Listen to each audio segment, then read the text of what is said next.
और क्या कहते हैं उसको, प्रकृति का विकास भी हो रहा है, लोग आ रहे हैं, जा रहे हैं, रह रहे हैं, आएंगे ही आएंगे।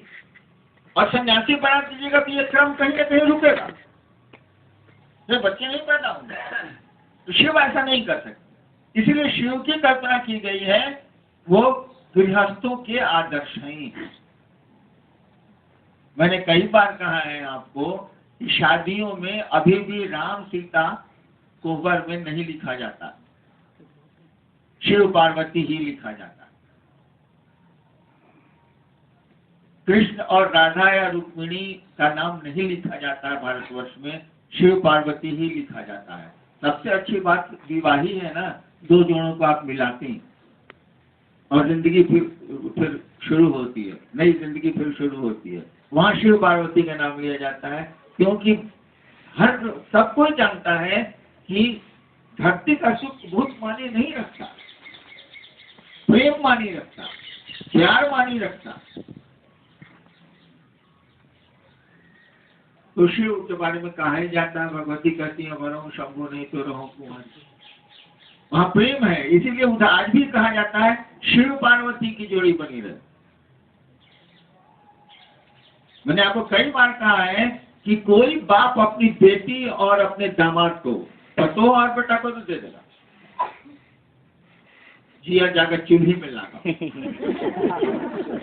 लेकिन बेटी दामाद को नहीं कह सकता है कि राधा कृष्ण की तो जोड़ी बनी रहे। कभी जान ही रहा है, कृष्ण दूसरे थे, राधा दूसरी थी, पति पत्नी ये लोग थे नहीं।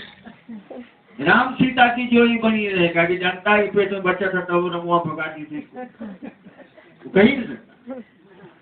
थोड़ा भी ज्ञान है तो कहेगा शिव पार्वती की जोड़ी बनी रहे,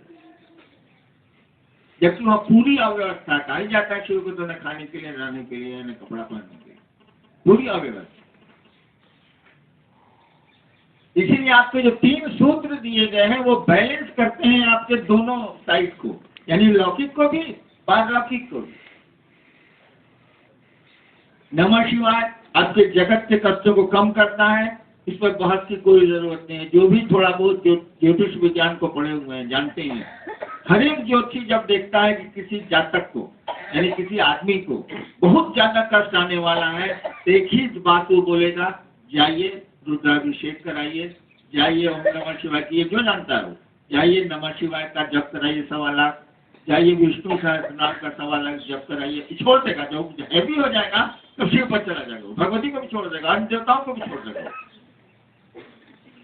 तो शिव से बढ़िया उपाय तो आपके पास कुछ है। ज्योतिष भी कहता है, ज्योतिष विज्ञान भी कहता है Shiva is the last resort, वो अंतिम आपके सहारा है। अगर वहां भी कुछ नहीं मिला तब कोई उपाय नहीं। आपने हमने शिव को गुरु माना है, आप लास्ट पर हैं, एकदम ब्रिम पर। अब इसको छोड़ के जाने का मानी है या इससे खिसकने का मानी है अपने कष्टों को और बढ़ा देना। कहिएगा अभी भी कष्ट है, हाँ हो सकते, लेकिन इसको छोड़ देने का मानी है वही ध्रुवाणी परित्यज्य और ध्रुवाणी निश्चय, जो निश्चय को छोड़ के अनिश्चय की ओर जाता है वो तो निश्चय को तो छोड़ ही चुका, अनिश्चय तो अनिश्चय है ही, उसका तो कोई हिसाब किताब। इसीलिए 3 सूत्र दिए गए, 3 सूत्र से ज्यादा की जरूरत ही नहीं। पहले सूत्र में आप मन ही मन कहते हैं ना, हे महादेव आप मेरे गुरु हैं, मुझ पर दया कर दी। दूसरे सूत्र में दूसरों से गप करते हैं ताकि आपको याद रहे कि शिव आपके गुरु हैं, और ये काम दूसरा भी सुन के करे। और अच्छी बात, अपने तो रसगुल्ला खा ही रहे हैं, सामने वाले को भी एक पीस दे दिया कि भैया तू खा। शिव चर्चा यही नहीं और क्या।